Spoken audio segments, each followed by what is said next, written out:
quite a wonderful day. Welcome to the page once again. In today's video, I'm basically going to be speaking about the 3 steps, or the 3 main steps to run a successful livestock farm.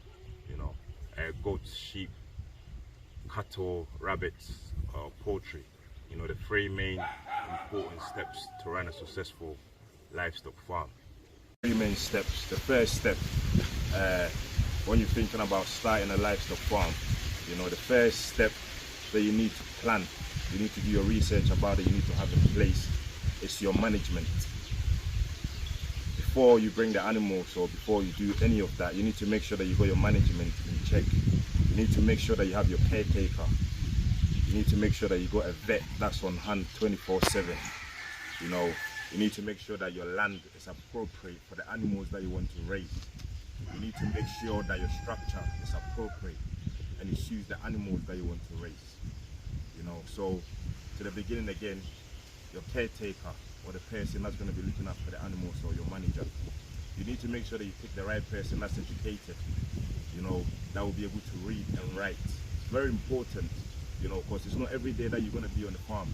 There might be a day that an animal might get sick, and they might give him a call and tell him to read the vaccinations that you have, to be able to read the dosage, to be able to administer them rightfully. If they can't read properly, it's going to be a struggle. You're going to have to be here all the time, or you're going to have to find someone else to come and give them a hand. So you have to make sure that they can read, and they can read and write. They can write down the records, vaccinations that they've done. They can read the descriptions of the vaccinations on how to administer them, and what dosage to give them.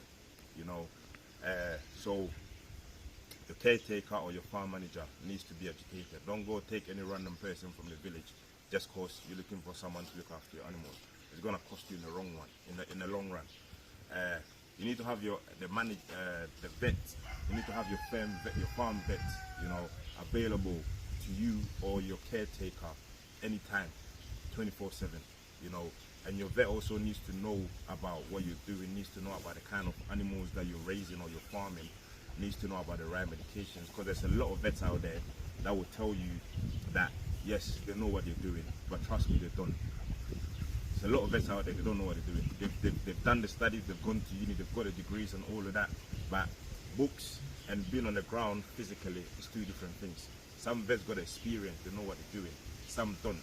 So make sure that you pick the right vet that knows what they're doing, that knows the science, just like your caretaker, the science and the diseases and what vaccinations to give them. Don't just go with any vet. Some of them might be expensive, but they're better than going for the cheap ones, because the cheap ones might end up being more expensive in the long run when you start losing your animals.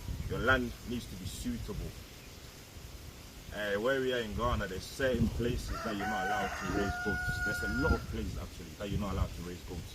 So if you're thinking about starting a goat farm, make sure that the land you're buying, the area that you're buying the land, you are allowed to raise goats. Very important, because some areas you're not allowed. So don't go buy a land without not asking these questions if you want to do goats. Because you might go buy the land, you put up your structures, and when you want to go bring your goats to the farm, then you start having issues, and they will start telling you you're not allowed to have goats. I'm talking from experience, so don't make the same mistakes that I did in the past. So, and make sure that your land is big enough for the amount of animals that you're planning on raising. The size, whether it's 1 acre, whether it's 2 acres, whether it's 10 acres, make sure that it's big enough for the animals that you're raising. And your structure, if you're doing livestock, there's so many ways that you can do your structure, especially if you're doing goats or sheep. You can do raised structures, or you can do ground level structures with soil, or you can do concrete base ground level structure with soil. There's advantages and disadvantages in all 3 different types, and all 3 different types are good enough to do livestock, especially goats and sheep. All 3 types are good enough. So make sure that you got the right structure, solid, stable structure that suits and accommodates your animals, makes them comfortable, and it's big enough. Because if you're starting with 10 animals, don't build a structure for 10 animals. They're going to give birth. Plan for about the next 2 to 5 years. If you've got 10 animals, build a structure for about 50 to 100 animals, unless you're not planning on doing it big. so that in future you don't have to spend more money building structures. So make sure that all these things are in check. Management is on point before you even look at buying any animal. You need to have in place before bringing your animals to the farm is your feed. You need to make sure that your feed is on point. You need to make sure that your feed is 100% set up, planned and ready before you bring the animals to the farm. Don't go buy the animals and then start wondering about where you're going to get your feed from, or where you're going to source it from, or how you're going to get it, or the amount you're going to need, or shortages and things like that. You know, where I'm in Ghana, during the rainy season, we have abundance of grass everywhere, especially if you live on the outskirts and not in the main cities. And a lot of people want to raise goats, cattle, sheep, and when they go buy the animals, they think, yeah, there's lots of grass they can eat. The grass is not the only thing that's going to feed them. You need to have your grains, you know, you need to have legumes if you can, but most importantly, you need to have, if it's grains, to supplement the diet of the grass, because they can survive on the grass alone, you know, but they're not going to do well. They're not going to do their best of their ability. So you need to make sure you have your grains to supplement them. You can have your wheat bran, you can have your corn bran, you can have your rice bran, you can have a bit of soya, you can have a bit of corn, beans husk, granite hay. There's so many things, so many different things. You don't have to have all of them. If you can get all of them, fine, you know, but you don't have to have all of them. You need to have some of the main stuff, you know. You need to have your corn for your energy. You need to have your wheat bran or your rice bran for, again, vitamins and fiber, mainly fiber. You need to have your soya or whole corn or whole maize for energy and protein, you know, especially when you're breeding animals or when you're fattening animals for the growth rate. Because feeding them on grass alone, feeding an animal on grass alone is going to take a lot longer to mature, to reach the full potential than an animal that's been supplemented with grains and then grass. And also you can get cassava pills, you can get plantain pills, yam pills and things like that. So make sure that you source all of these stuff. Make sure that you've got them, you stocked up feed for at least 3 to 5 months, you know, before you bring the animals. Make sure that's done. It's a must, because if you bring your animals and then you start sourcing feed and then you're struggling to get them, the animals are going to suffer. All the time that you're wasting to try and find feed, all the times that you're wasting to source them, you know, to buy them, to bring them, the animals are suffering, you know. But and then you're going to have losses, you know. They're going to start getting stressed, because you've got to remember you've brought them to a new environment, you know, so they're going to go through the stress process. So on top of the stress process, if they're also going through feed stress, you know, that's going to affect them health-wise, and you're going to start losing animals. They're not going to breed properly. They're going to give birth to weak babies. You don't want all of that, so make sure that your feed is in check, you know. If you can grow the grass, perfect, grow it. You know, you want to prepare hay, perfect, make sure it's done. You know, make sure all of this is in place before you bring your animals to the farm. Last but not the least, you need to have the right breed, you know, the proper breed with the right genetics. You know, plan all of this before bringing the animals to the farm. If it's goats that you're doing, you need to have a plan. You need to have about five years minimum plan of what you're planning to do, whether you're trying to increase the size, whether you're planning to cross them with the local breed to increase the value, whether you want to plan and focus on just the local breeds, whether you want to plan and focus on just foreign breeds, you know, like the Boers, the Kalahari, the Savannas, or the local breeds like the Sahels or the West African Dwarfs. Same applies to sheep. Same applies to sheep. You know, we've got the Jalonkis, you know, the West African Dwarf. We've got the Sahelian types. We've got Balami. We've got the Sudanese breeds. We've got the Ladums from Senegal. You need to plan and find out what you want to do. Whether you want to do fattening, whereas you go and buy just the males, fattening them for 6 months and then sell them on. Or if you want to breed, you know, you find the right females.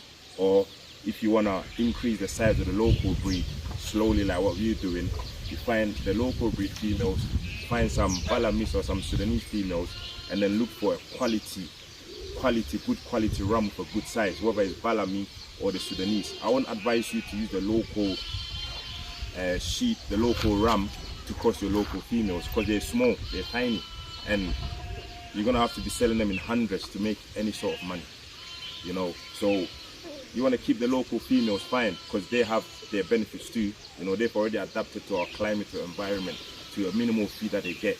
You know, they're very resistant to diseases.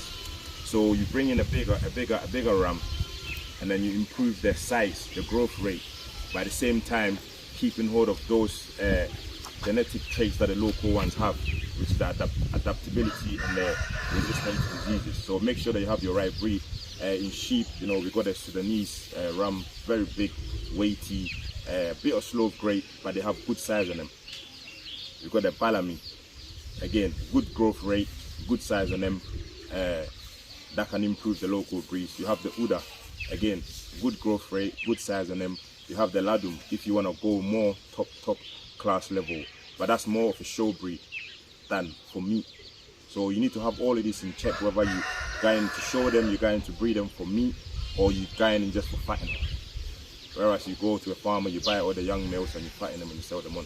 So that's the last but not the least, is your genetics. You need to have the right genetics, because your ram or your male accounts for 50% of all the animals on your land. Me personally, I think it's more than 50%, but that's what it says. Me personally, your productivity, your investment, your returns, everything is based on the type of ram that you have on your farm, you know, or the type of bull when it comes to cattle, or the type of buck when it comes to goats that you have on your farm, you know. So make sure that all of these things are in check.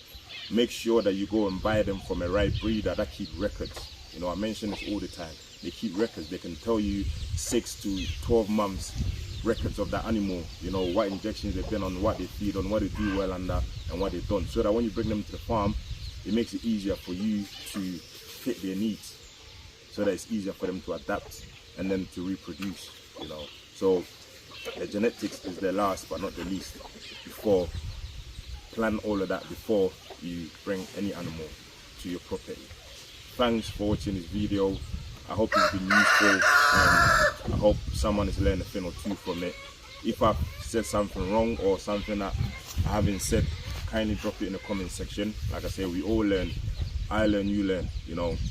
Each one teach one. So drop it in the comment section. Someone might have a question that you've already put in the comment section, and they'll see the answer. It helps them too. You know, I will see something that I don't know, you put in the comment section, it helps me too. I might say something in the video you don't know, you watch the video and it'll help you too, you know. And there's a lot of people who have been getting a lot of phone calls and a lot of messages, and I'm glad that I'm making a little bit of difference. I'm glad I'm able to help a fellow farmer, you know. One time someone called me about how they were losing a lot of animals to sheep pox, and he's seen my video of how I had that, you know, told him what to do, gave him the link for the vet, done the vaccinations, and the death stopped. You know, I'm happy, I'm glad I was able to help. You know, so thanks again for watching all these videos. Don't forget to share so that someone else somewhere might benefit from the video. Don't forget to subscribe, and don't forget to drop the comments. Thanks again. Hope you have a wonderful day.